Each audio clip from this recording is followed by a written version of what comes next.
untuk dapat memberikan feedback Menjelaskan. ya dari halo, Ya, heeh. halo Bapak Ibu. Ya, ya, dengar Sampai Pak, dengar Pak. Dengar. Oke, baik. Ini sudah 14.59 ya. Jadi tadi sebenarnya saya Siap, berharap siap. akan ada waktu 10 atau 20 menit untuk memberikan feedback sesuai dengan apa yang sudah dipaparkan oleh 6 guru-guru tadi dan kita sudah mendapatkan paparan yang luar biasa, saya kira. Jadi pertama tadi dari Bu Windy, kemudian sudah ada juga dari Bu Tuti. Setelah Bu Tuti tadi ada Pak Arif, kemudian ada Pak Ahmad Ihsan Tanjung, kemudian ada Bu Ai, dan yang terakhir ada Pak Rohim. Ya, pertama-tama mari kita beri tepuk tangan untuk semua guru-guru ya yang sudah memaparkan tadi, Bapak dan Ibu semua. Oke, poin pertama yang ingin saya sampaikan, instruksi pengerjaan LK tadi disadari atau tidak oleh Bapak dan Ibu guru semua, itu merupakan jenis atau tipe pembelajaran berdiferensiasi. Betul apa tidak, Bapak Ibu? Betul apa tidak, Bapak Ibu? Betul. Oke. Betul, betul. Oke, Betul. jadi Karena beda-beda. langsung ya, Betul, Kak. jadi tadi kita sudah Modelnya langsung beda-beda. praktekkan ya pembelajaran berdiferensiasi. Ya, saya memberikan instruksi, silakan memberikan tanggapan. Kemudian ada yang memberikan tanggapan, senang memberikan narasi langsung mengerjakan melalui Microsoft Word, dokumen biasa. Kemudian ada yang senang menggunakan Canva, menggunakan infografis. Kemudian ada yang menggunakan PowerPoint presentation, si atau PPT. Itu menunjukkan bahwasanya instruksi yang diberikan itu merujuk pada proses pembelajaran berdiferensiasi. Itu poin Yes, pertama yes, yes. ya, Bapak Ibu semua. Oke, kemudian yang kedua, saya akan mengomentari dari Bu Guru Windy tadi yang sampai sholatnya saja masih diinin dulu ya. Tadi menurut Windy katanya, saking mengerjakan panjang lebar sekali ya tadi dari resume atau tanggapan dari video yang sudah dihadirkan. Oke, Bu Windy, kalau kita diminta untuk menulis ulang kembali, kemudian kalau saya sebagai orang yang akan membaca hasil reviewnya, dan hasil reviewnya saya harus membaca tulisan panjang lebar di dalam Microsoft Word seperti itu akan sangat menyenangkan atau tidak kira-kira Bapak dan Ibu Guru? Hmm? Akan Tidak, menyenangkan atau tidak? tidak, Pak. Oh, ada Bosan. langsung jawab sendiri Tidak. oleh Bu Nurul. Windy tidak ya. Jadi eh itu yang saya tangkap dari paparan Bu Windy tadi. Tapi sekali lagi, semua info, kemudian poin-poin penting tentang apa yang ada di dalam video tersebut sudah sangat baik dipaparkan kembali oleh Bu Nurul Windy Winayanti. Sayangnya formatnya itu adalah dalam bentuk klasik sekali. Dari tadi Pak Wahidin kalau tidak salah, beliau mengatakan ini kita era digital, ini dan lain sebagainya, harus media ini ya. Ketika diberikan format seperti itu, ini seperti ini terlihat sekali. Ini merupakan guru-guru yang masih senang dengan aura-aura hitam putih ya yang ada di Microsoft Word ya di dokumennya. Begitu ya Bu Nurul Windy, tapi luar biasa dalam waktu singkat sudah bisa membuat ulasan yang sangat baik. Kemudian yang menarik dari paparan Bu Tuti tadi ya, dari paparan Bu Tuti kemudian dikomentari oleh Pak Wahidin, Pak Wahidin memberikan komentar, dibalik lagi oleh Bu Tuti, jadi seru sekali ya tadi sepertinya ada ini ya ada diskusi yang luar biasa. Oke, Bu Tuti, kalau kita lihat tadi alhamdulillah sudah sangat baik ya rangkuman yang sudah diberikan, kemudian poin-poin yang ada sesuai dengan instruksi memang dan sepertinya ketika diminta mengerjakan sesuatu, sticknya itu sesuai dengan memang apa yang diinstruksikan. Jadi tidak tidak mau ada pengembangan di sana, tidak mau ada analisis di sana. Padahal kalau kita tambahkan analisa hasil pemikiran kita atau pemahaman kita kaitannya dengan topik tersebut, itu tentunya akan menjadi lebih baik lagi. Begitu ya, Bu Tuti. Oke, kemudian tadi ada Terima kasih. ini dari siapa? Dari Pak Wahidin. Saya ingin meluruskan kepada Bapak Pak Wahidin ataupun semuanya saya kira ya, jangan sampai salah ini, jangan sampai miskonsepsi. Ketika kita berbicara tentang media digital, Bapak dan Ibu guru semua, penggunaan teknologi dan lain sebagainya, itu merupakan salah satu hal kecil saja yang ada di dalam pembelajaran berdiferensiasi. Oke, ketika kita melakukan diferensiasi metode, model, media, itu kan teknologi ada di dalamnya sana. Oke, jadi kita tidak membedakan. Oke, sepertinya pembelajaran berdiferensiasi ini harus kita fokuskan pada digital, pada teknologi. Jadi bukan seperti itu. Ya, kita Tidak. fokus pada semua hal yang ada, baik itu metode, baik itu strategi, baik itu medianya, pendekatannya. Oke, itu ya. Jadi miskonsepsi tersebut itu harus benar-benar dihilangkan Bapak dan Ibu guru, karena itu hanya ruang kecil sekali lagi kaitannya dengan media digital dalam pembelajaran berdiferensiasi. Kemudian tadi juga disampaikan teorinya oke, tapi di dalam praktek itu sering kali bla bla bla, seringkali tidak sesuai harapan. Ya memang seperti itulah ya, menjadi guru, menjadi pendidik, ketika kita berusaha untuk mengimplementasikan suatu teori, hasil dari pemahaman kita, maka tidak akan mungkin 100% berhasil ya.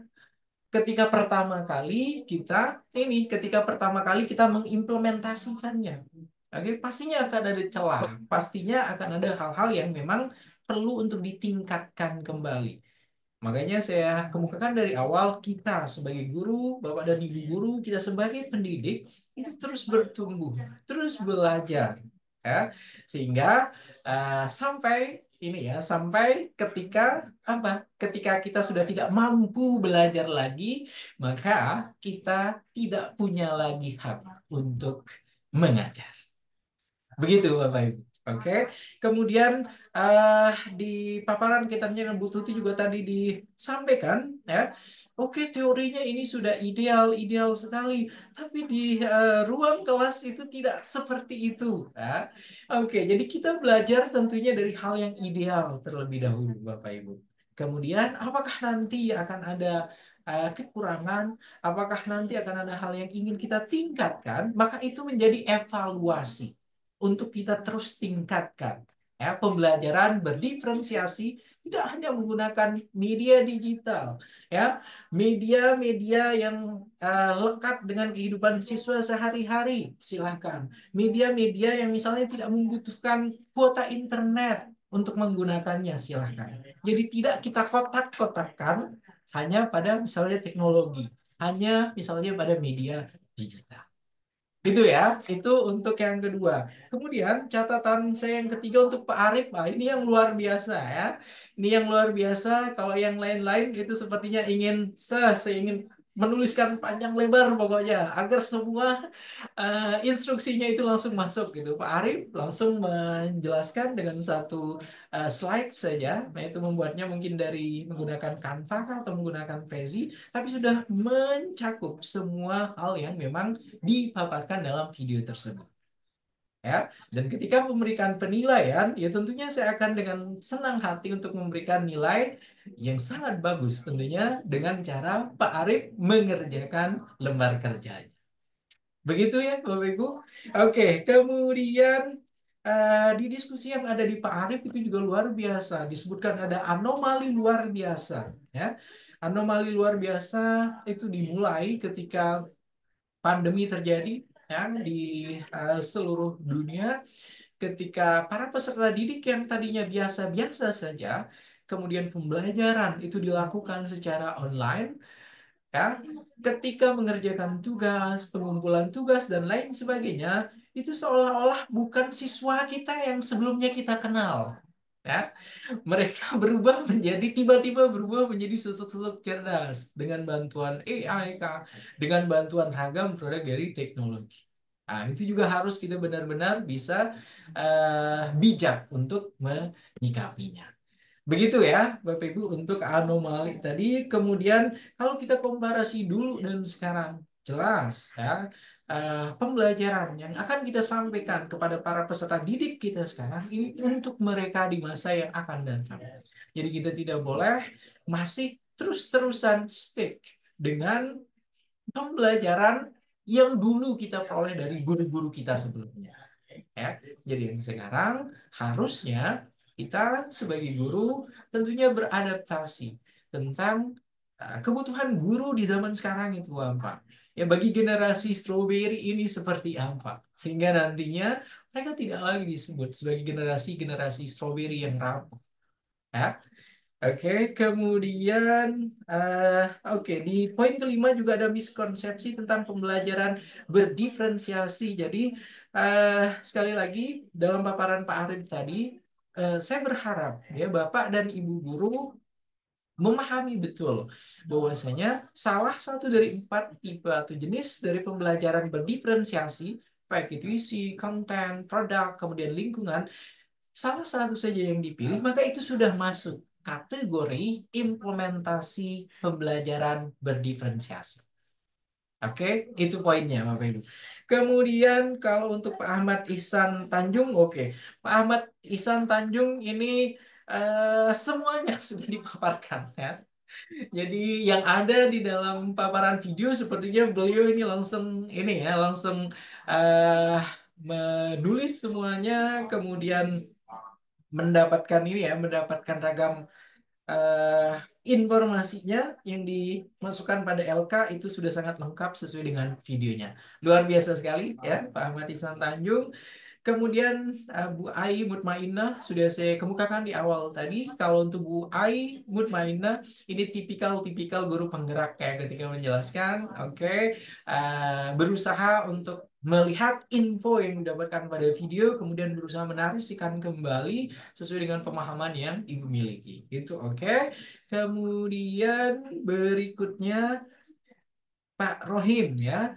Pak Rohim, catatan saya di sini, oke. Kalau Pak Rohim, apa yang dipaparkan tadi itu harus ini ya, harus bisa membedakan antara instruksi ya. Harapannya Pak Rohim, izin Pak Rohim, Ya, instruksi siap, siap, siap, karena ya Pak. tadi sepertinya instruksi baik itu alur merdeka, kemudian info-info awal itu sepertinya ditujukan kepada siswa-siswa ya.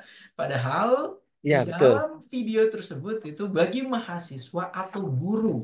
Jadi bagi Bapak dan Ibu guru, kemudian mahasiswa-mahasiswi PPG, baik itu PPG Prajabatan maupun juga PPG dalam jabatan. Oh, Begitu siap Bapak Pak, ya Ibu, Pak. oke? Ya, Cukup jelas siap, dan siap, saya siap. Ya Pak. mengambil waktu 11 menit cukup ya Bapak Ibu. Mohon maaf sekali lagi harus lebih atau Cukup. lewat dari 11 menit untuk